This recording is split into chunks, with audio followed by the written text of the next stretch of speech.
Tere, armsad Laura blogi vaatajad! Ma ei tea, kas teil on juba südames jõulutunne, aga mul on küll ja mul on siin kohe varutud endale mandariine ja piparkooke ja väiksed päkapikud on juba siin ja nii tore, ma ei tea, jõulud mulle väga-väga meeldivad. Aga mitte sellest ei tahtnud ma rääkida. Tegelikult on nii, et ma olen valmis saanud ühe väga-väga suure asja. Ta küll füüsiliselt ei ole nüüd niivõrd suur, aga ta on minu jaoks väga oluline ja tähtis. See on selline asi, mida maailmas mitte ühtegi enam rohkem ei ole. See on ainueksemplar, seda ei saa poest.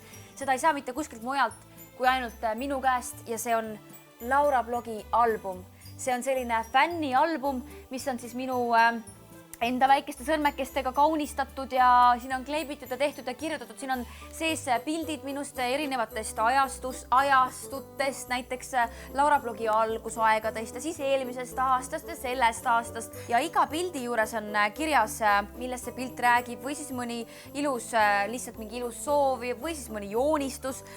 Ja ma olen selle raamatuga väga-väga palju vaeva näinud. Ja mulle väga meeldib see albumite süsteem ja sellepärast ma mõtlesingi, et ma teen ka sellise oma albumi, panen siia füüsiliselt pildid sisse ja kuna, ütleme nii, et mul on väga kiire tempo, eks ole, mul ei ole aega mingi 100 päeva kuskil fotojärjekorras olla või ma ei tea, minna ilmutama, ma ei tea üldse, kas tänapäeval saabki enam ilmutada fotosid kuskil lihtsalt nagu keldrikorrusel mingisugune meesterahvas seal ilmutab oma ette neid kastab kuskile vette ja paneb valguse kätte, aga võib-olla see jutt on natuke liiga segane, aga ma näitan teile kohe, kuidas mina seda tegin. Kui lihtne on printida välja pilte, näiteks Instagramist, lihtsalt tuled kaubanduskeskusesse, otsid sellise poft automaadi üles ja hakkame pihta. Lihtsalt valid fotot, millised sa tahad. Vajutad siia peale näiteks, paneme selle, siis paneme mingi selle. Nii, nüüd lähed ostukorvi ja paned siia. Kui sul on olemas